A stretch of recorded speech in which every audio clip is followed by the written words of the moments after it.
السلام عليكم وأهلا بكم في هذه النشرة الإخبارية العاجلة، وهذه أبرز العناوين. الجزائر توجه اتهامات خطيرة لفوزي لقجع. سفير فرنسي يفجر مفاجأة مدوية بخصوص النظام الجزائري وعدائه للمغرب. الرئيس الجزائري خائف، فرنسا تدعم العمامرة لتولي رئاسة الجزائر. وسط المغرب، أستاذ جزائري يبثر خريطة المغرب داخل ثانوية بمكناس. تطورات جديدة بخصوص قضية الصحراء المغربية. قرار أوروبي جديد بخصوص تأشيرات شنغن. باريس توضح بخصوص رفض منح الفيزا للأئمة المغاربة. تفاصيل كل هذه العناوين تشاهدونها في هذا الفيديو، لكن قبل أن نبدأ ندعوك بدعمنا بالضغط على الزر لايك والاشتراك في القناة مع تفعيل الجرس ليصلك كل جديد.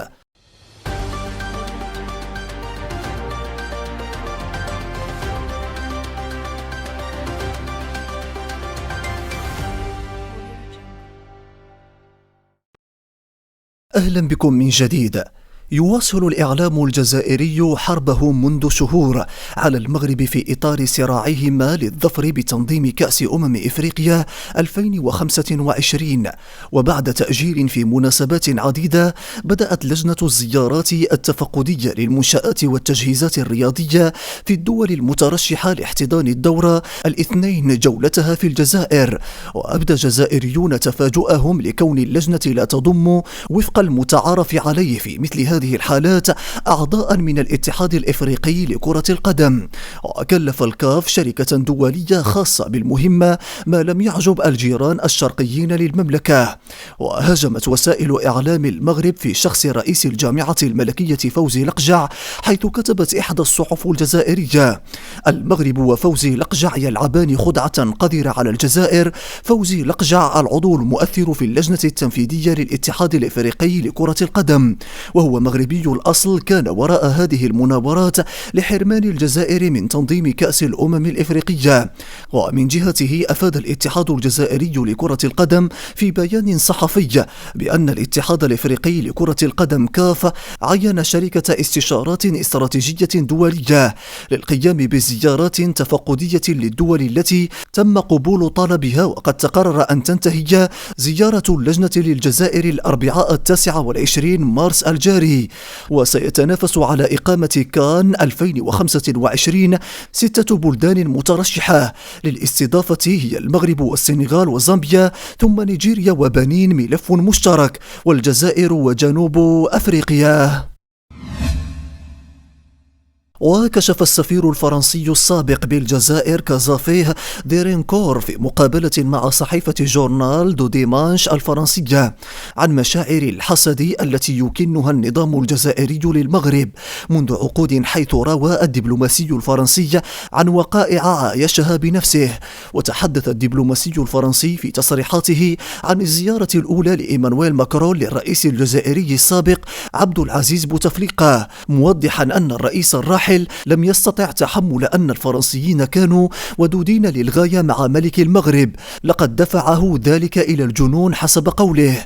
ورجع كازافيه ديرنيكور بذاكرته إلى مقابلة أجراها بوتفليقة مع الصحفي جان بير الكباش، وقال إن الرئيس الجزائري السابق تحدث إلينا لأكثر من نصف ساعة، وهو غاضب جدا من جاك شيراك وزيارته المتكررة إلى المغرب وعلاقاته الوثيقة بالملك. وأضاف الدبلوماسي الفرنسي أن عبد العزيز بوتفليقة قال إنه يشعر بالغيرة الرهيبة من طبيعة العلاقات بين السلطات الفرنسية والمغربية.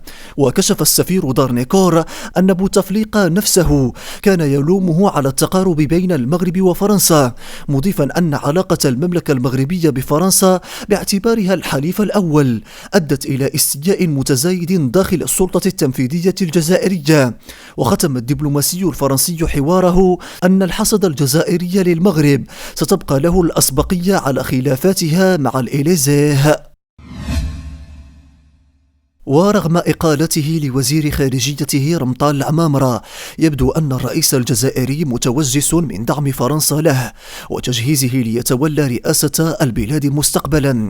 وفي هذا الإطار أفاد موقع مغرب انتليجنس بأن الرئيس الجزائري الطامح إلى ولاية رئاسية ثانية صار قلقا من دعم فرنسا للعمامرة الذي صار يطمح في تولي رئاسة البلاد، ما جعل الرئيس الجزائري يطلب الصلح مع الحكومة الفرنسية.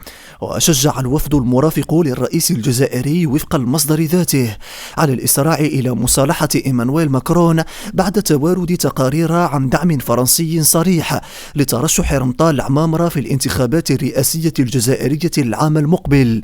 وتابع المصدر نفسه أن العمامرة يحظى بدعم خاص من باتريك دوريل المستشار المسؤول عن شمال إفريقيا والشرق الأوسط في الإليزيه، مهندس السياسة المغاربية لماكرون، ما يثير الرعب في قلب الرئيس الجزائري وحاشيته.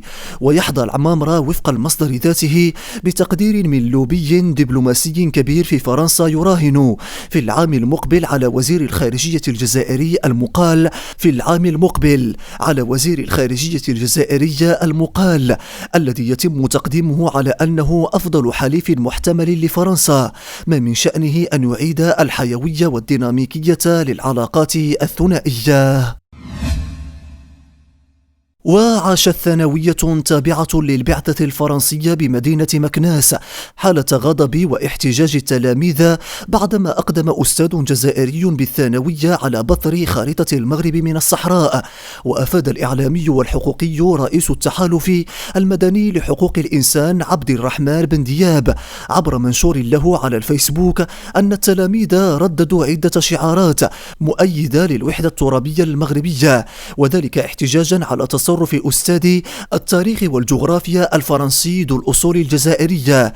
وذكر بن دياب أن الحصة الدراسية توقفت بعد تدخل إدارة الثانوية لتهدئة الوضع، خاصة بعد ملاحقة الأستاذ المذكور للتلميذات والتلاميذ إلى أقسامهم في الدروس الموالية من أجل حج هواتفهم بعدما علم بكون بعضهم قد وثق للحدث بفيديوهات تم مسحها من طرف الإدارة. ووجه المبعوث الأممي للصحراء المغربية ستيفان دي ميستورا دعوة إلى جميع أطراف نزاع الصحراء في مقدمتهم الجزائر من أجل الجلوس على طاولة المفاوضات المقبلة بنيويورك.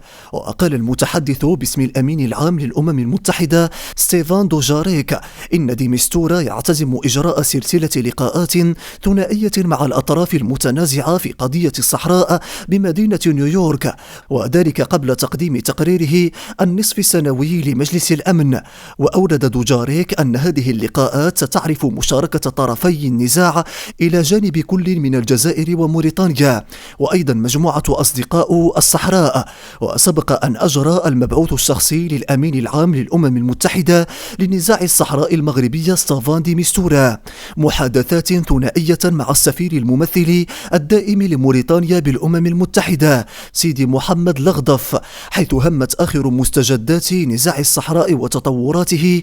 وتباحث ستيفان دي ميستورا مع السفير ممثل موريتانيا لدى الأمم المتحدة اليوم الثلاثاء حول مستجدات الملف على ضوء قرار مجلس الأمن الدولي رقم 2654 الصادر في أكتوبر 2022، وذلك في سبيل استئناف العملية السياسية للنزاع وتصورات مختلف الفاعلين الدوليين والمعنيين بالملف لصيغة إعادة بعثها بعد توقفها منذ استقالة المبعوث الأممي السابق هورست كولر. وأبرز السفير الموريتاني سيدي محمد لغضف للمبعوث الشخصي للأمين العام للأمم المتحدة ما تراه موريتانيا حلا لملف الصحراء، حيث أعربت استعدادها للانخراط بإيجابية في حلحلته ودعمها للجهود الأممية في الملف وإيمانها بدور بعثة الأمم المتحدة مينورسو في حفظ أمن واستقرار المنطقة.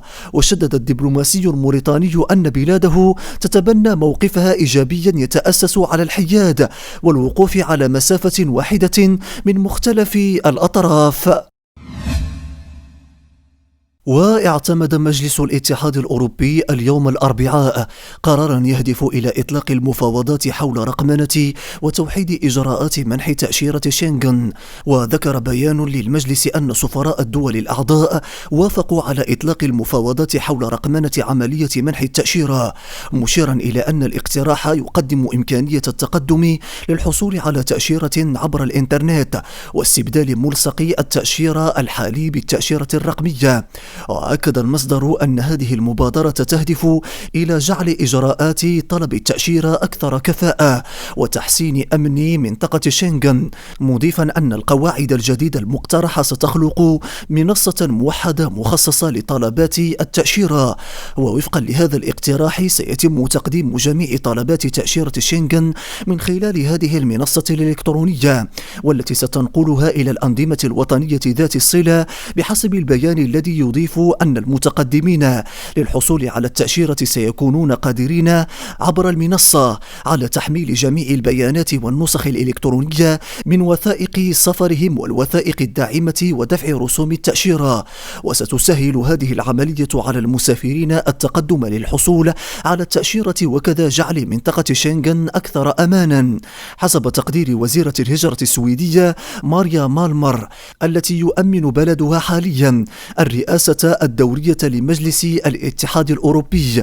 وبموجب القواعد الجديدة المقترحة سيتم إصدار التأشيرات على شكل رمز شريطي ثنائي الأبعاد مشفرة، والذي سيقضي على مخاطر التلاعب وسرقة ملصق التأشيرة وفقا للمسؤولة السويدية. ونفت السفارة الفرنسية بالرباط الأخبار التي راجت حول رفضها منح تأشيرات لأئمة مغاربة للسفر إلى أوروبا خلال شهر رمضان. وقالت السفارة الفرنسية في بيان لها أن المعلومات التي انتشرت على مواقع التواصل الاجتماعي والمتعلقة برفض القنصليات الفرنسية منح تأشيرات لأئمة مغاربة من أجل السفر إلى فرنسا من أجل مشاركة أفراد الجالية طيلة شهر رمضان عارية عن الصحة. وذكرت السفارة أن جميع الأئمة الذين تقدموا بطلبات الحصول على الفيزا حصلوا عليها، مؤكدة أن سفر الأئمة المغاربة إلى فرنسا خلال شهر رمضان كان موضوع مشاورات وثيقة لسنوات عديدة بين البلدين. وقال موقع التلايار الإسباني أن الحكومة الإسبانية رفضت مؤخرا مقترحا قدمه الرئيس الكولومبي يقضي بحضور جبهة البوليساريو الانفصالية لأشغال القمة الإيبيرية الأمريكية كمراقب، بدعوى أن الحضور بهذه الصفة. وصرح خوسيه مانويل الباريس وزير خارجية إسبانيا لوسائل الإعلام أن الرئيس الكولومبي يمكن أن يكون له رأيه الشخصي، لكنه أضاف أن وضع المراقب الدولي يقتصر فقط على الدول المعترف بها من قبل الأمم المتحدة. وحاول الرئيس الكولومبي فرض وجود جبهة البوليساريو في القمة الإيبيرية الأمريكية التي تجمع بشكل دوري إسبانيا والبرتغال ودول أمريكا اللاتينية كمراقب معترف به، مقترحا دعوتها بصفتها من الكيانات التي لها روابط لغوية وثقافية بهذا التكتل. وأعلنت وزارة الخارجية الكولومبية في غشت 2022 أن حكومة غوستافو بيترو قررت إعادة العلاقات الدبلوماسية مع جبهة البوليساريو الانفصالية المجمدة منذ عام 2001. وأقامت كولومبيا علاقات دبلوماسية مع الجبهة الانفصالية عام 1985 خلال حكومة بيليساريو بيتانكو، في ظل موجة من الاعترافات بهذه الجبهة الوهمية في نهاية السبعينات والثمانينات قبل تجميدها عام 2001. وإلى هنا أعزائي المشاهدين تنتهي هذه النشرة الإخبارية، فلا تبخلوا علينا بالإعجاب والاشتراك في القناة مع تفعيل الجرس لتتوصلوا بجديد أخبار المغرب، ونراكم في النشرة القادمة، والسلام عليكم ورحمة الله.